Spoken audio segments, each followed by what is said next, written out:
Hello বন্ধুরা, তো দেখো আমি আজকে ঢেঁড়স ভাজবো। ঢেঁড়সগুলোকে ভালো করে ধুয়ে কেটে নিয়েছি ছোটো ছোটো করে। কড়াইতে তেল বসিয়ে দিয়েছি, তারপরে পাঁচফোড়ন দিয়ে দেবো, তারপরে পেঁয়াজ কুচি, তারপরে পেঁয়াজটা একটু লাল লাল করে ভাজা হয়ে গেলে এরপরে কাঁচা লঙ্কা দিয়ে দেবো, এরপরে কুচিয়ে রাখা ঢেঁড়সগুলো দিয়ে দেবো। ভালো করে পেঁয়াজ করে পেঁয়াজটা একটু মাখিয়ে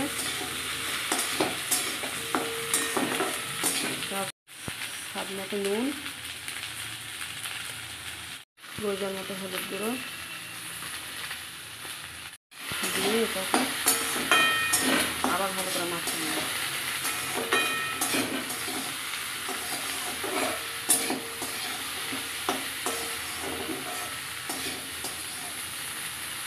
গ্যাসের তাপটা কমিয়ে দিয়ে এটাকে হতে দেব। ঢাকাটা খুলে নেড়ে দেবো।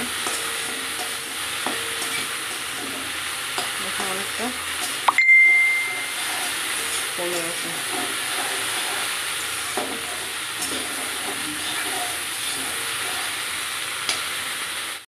এটাকে নাড়াচাড়া করে আমার একসঙ্গে এনে আর আবার ঢাকা দিয়ে দেবো। আবার এটাকে দেখে নেব।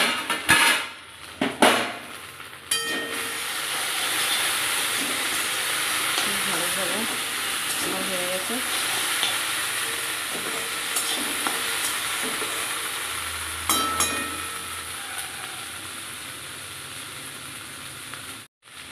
আপনারা বাড়িতে ট্রাই করবেন, দেখবেন ভালো লাগবে। এটা রুটি, পরোটা, আবার ভাতের সঙ্গেও খাওয়া যাবে। ভাতের সঙ্গে খাওয়া যায়, সবার সঙ্গে খাওয়া যায়।